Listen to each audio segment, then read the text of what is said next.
Caros afilhados, inicia-se hoje um novo ciclo em vossas vidas. Deixais as salas de aulas da graduação com o encargo de apaziguar as dores e aliviar os males dos homens.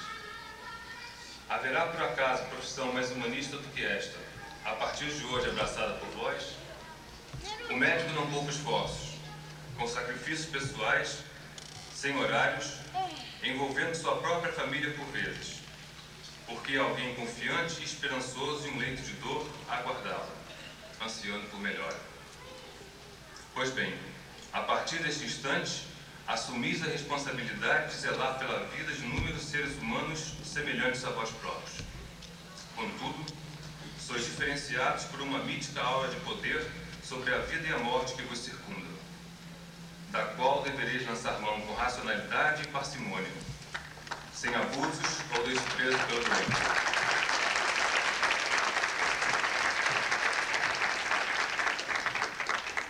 Cabe aos nossos doutorandos a dura missão de dignificar a profissão que escolheram. Sabemos que nos tempos odiernos ela se encontra por demais desgastada e desrespeitada. Não deveis compartilhar da desesperança e do desprestígio da arte de curar. São as contingências impostas pela turbulência atual o fator principal desta queda do conceito do médico. Lembrai-vos de que o sol sempre brilha acima das nuvens da tormenta e praticai a medicina de sempre, deixando de lado as veredas tortuosas que acenam com desvios mais rápidos e lucrativos, porém menos decentes.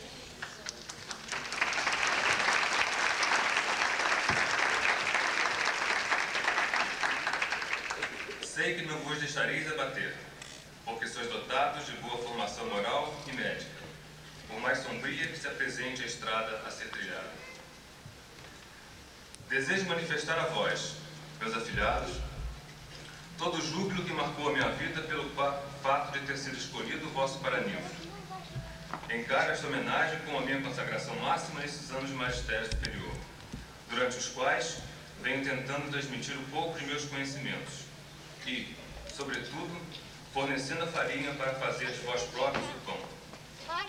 Recordo-me com intenso carinho e satisfação das repletas salas do Bloco C, o calor esmagador e antifisiológico molhando nossas vestes, quando grande parte de vós preferiu sentar-se desconfortavelmente sobre as bancadas para juntos compartilharmos de longos seminários.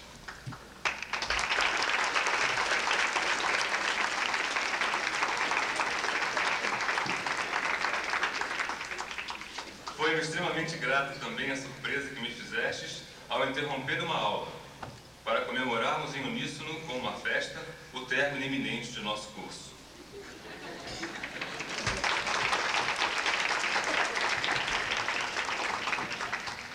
Como foram bons os momentos que convivemos em nossas salas de aula e no laboratório de pesquisa que hoje chefio. Ao longo de nossos encontros universitários, tive a grata satisfação de ministrar os conhecimentos acerca de duas funções fundamentais de nosso organismo: a circulação sanguínea e a respiração. Aqui então me pergunto, será que meus ensinamentos ultrapassaram o caráter material dos órgãos em si e a nossa convivência, a amizade e o respeito tocaram vossos sentimentos mais profundos? Talvez tenham razão os poetas, quando afirmam categoricamente que o coração cedia o amor e o carinho, e o pulmão exprime por meio dos suspiros e do arfar essas emoções tão caras.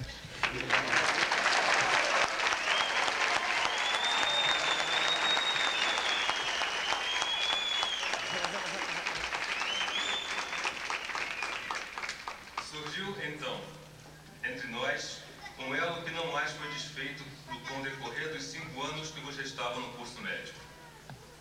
Culminando hoje com esta festa, que, escolhido por vós, tenho a honra e o orgulho de paraninfar. Registro aqui minha gratidão indelével a todos. Reforço ainda que as portas do Laboratório de Fisiologia da Respiração permanecem sempre abertas, como assim sempre foram, para receber-vos em conversa científica ou informal. O meu muito obrigado por tanto carinho e a minha admiração por todos vós. Sede felizes e vitoriosos.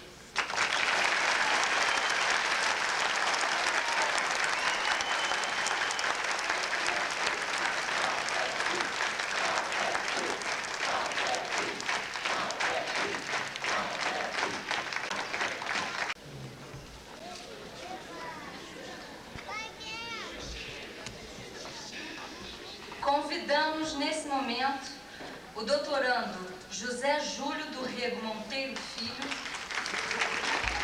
torcida, para a leitura do discurso da turma.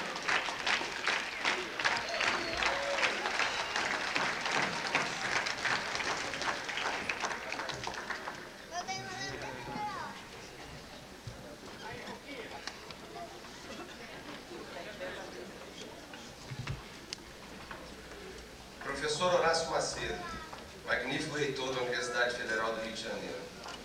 Professor Alfred Leme, digníssimo diretor em exercício da Faculdade de Medicina. Professor Walterzinho, paraninfo da turma. Professores homenageados. Distintas autoridades presentes ou representadas. Ilustres professores e colegas. Senhoras e senhores, caros pais. Eu queria falar um pouco sobre esses últimos 6 anos, que passaram de uma maneira tão rápida que às vezes é difícil acreditar que não sou mais um adolescente. Eu entrei na faculdade vindo de um mundo conhecido, onde eu era super protegido. Entrei com a cara e a coragem, me sentindo adulto, mas esperando, a cada dia, o aparecimento de um tutor que me guiasse, como eu sempre havia sido guiado. Em alguns momentos, encontrei mais que professores. Tive mestres que foram amigos e me mostraram o pensamento científico pela sua ótica apaixonada. Mas isso ainda não me parecia suficiente, pois essas pessoas surgiam como exceções. Procurei então meus colegas. Nós andávamos em bando pelos corredores, em bando na hora do almoço, da chegada e da saída. Não havia liderança óbvia, mas quando um ia em frente, era seguido pelos outros. A faculdade é um mundo onde se tem que aprender a conviver com o anonimato absoluto, com a inexistência de um espaço próprio. De repente veio o susto, porque eu percebi que estava sozinho e que, dali em diante, não haveria mais conselhos, exceções à regra. O meu espaço se transformou em conceito móvel. Eu pertencia ao lugar onde estavam esses meus 80 companheiros. Na hora da indecisão, da dúvida, quem orientava era o colega da cadeira ao lado. E foi assim que eu cresci, amadureci, criando um novo tipo de família, às custas de um convívio diário de quase 8 horas. Existiam os membros mais próximos, os mais distantes, os irmãos, os primos de terceiro grau. Com o correr dos anos, eles variavam, afastando-se ou aproximando-se. Mas eram todos da minha turma. Eu senti orgulho e vergonha por todos eles. Agradeço as coisas terem acontecido como aconteceram, já que não poderia ter sido de outro modo. Num instante, não conhecia ninguém. E quando abri os olhos, aqueles estranhos já pertenciam à minha parte mais íntima. Todos, como eu, vieram com diferentes ideias. Mas havia alguma coisa em comum. São hoje meus velhos amigos. Porém, a medicina dos meus 17 anos, cheia de curas milagrosas e olhos agradecidos, não chegava nunca. Foi duro começar a acreditar que ela não existia. Na verdade, minha carreira me foi sendo apresentada em doses homeopáticas. Inicialmente, era só vestir um branco impecável e almoçar no H1, sem pedir crachá emprestado. Mas o anonimato, a falta de um mestre continuava. Nós tínhamos cada aula com um professor diferente, e era difícil guardar o nome de todos eles. Não havia muitas recriminações ou cobranças, mas também não havia elogios. Eu ia aprendendo a ser médico quase sem perceber que o tempo passava. Minha formação se dava única e exclusivamente por minha conta e risco, sem que ninguém se interessasse por isto. E havia os pacientes. Inicialmente, eles eram uma incógnita para mim. O fígado deles lhes pertencia, e eu ficava constrangido de lhes apertar a barriga todo dia para ver se ele ainda estava lá. O relacionamento médico-paciente me parecia difícil. Não entendia como poderia ser acessível demonstrando ar de comando, como me aconselhavam. Também isso aprendi sozinho. Não há comando nem superioridade. Não há fórmulas. O que existe é relacionamento humano, puro, simples e honesto de preferência. Foi também através da medicina que entrei em contato com um lado da vida que talvez nunca conhecesse, o da miséria, morte, medo. Muitas vezes até fingi que não vi e ignorei o pavor nos olhos de uma pessoa. Conheci uma população de famintos, uma outra de solitários. Conheci uma realidade medíocre, sem amor. Conheci a ausência de recursos, onde as condutas que aprendi em livros não podiam ser colocadas em prática. Conheci um país de médicos desiludidos. Não desculpo a incompetência e o descaso, mas reconheço o desespero de se receitar um remédio mais caro que o salário mínimo, de ter sempre que remediar, quando o ideal seria a educação e promoção da saúde.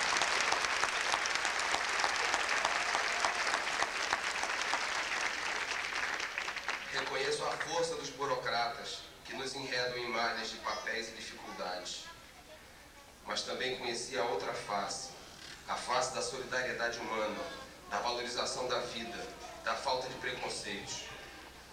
Eu vi a procura da felicidade num conceito mais amplo, que abrange corpo e mente. Eu vi pessoas lutando contra o sistema.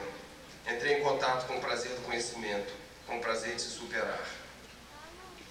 Cada vez mais e a cada dia eu vejo que tenho mais a aprender. A formação médica é dinâmica. Sei que minha formação só está no início e que ainda há um longo caminho de luta por uma medicina melhor. Uma medicina voltada não apenas para os métodos e tecnologia, mas que também seja humanitária, no mais amplo significado dessa palavra. Onde o fato de ouvir uma história com interesse pode valer mais para o paciente que toda conduta terapêutica posterior, e que algum tempo dedicado à discussão da doença pode encurtar em muito o tempo necessário para a terapêutica e diminuir a insegurança e a ansiedade.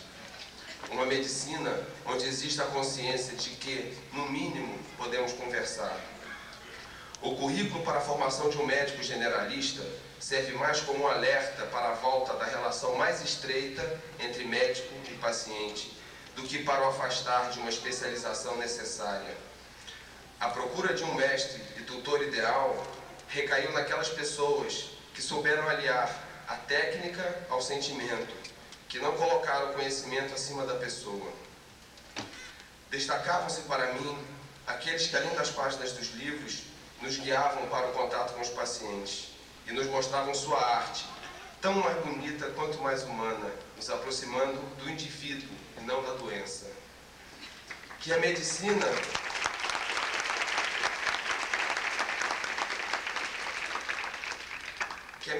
não se utilize de fórmulas para racionalizar o universo, nem seja prepotente a ponto de julgar que seja um dia sabedora e controladora de toda a vida, mas que nos ajude a compreender e apreciar os milagres e a magia da existência.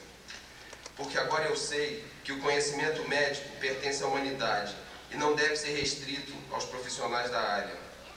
A saúde é responsabilidade de todos e, principalmente, a própria saúde é responsabilidade de cada um.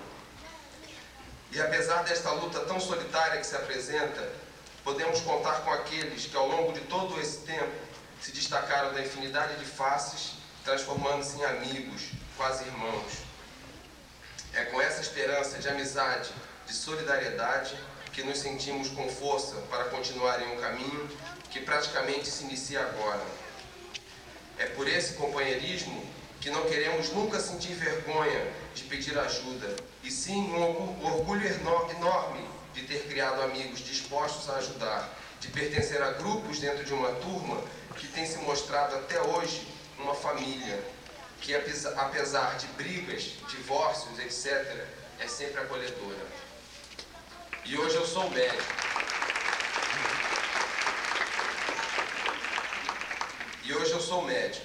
Faço aqui meu juramento de nunca esquecer que a vida sempre vale a pena. Mas, por favor, nunca me peçam mais do que eu possa dar. Nunca me cobrem coisas que extrapolem a minha condição de ser humano. Porque, acima de tudo, eu sou gente. Esse discurso é da autoria da Silvana, Cláudia Regina,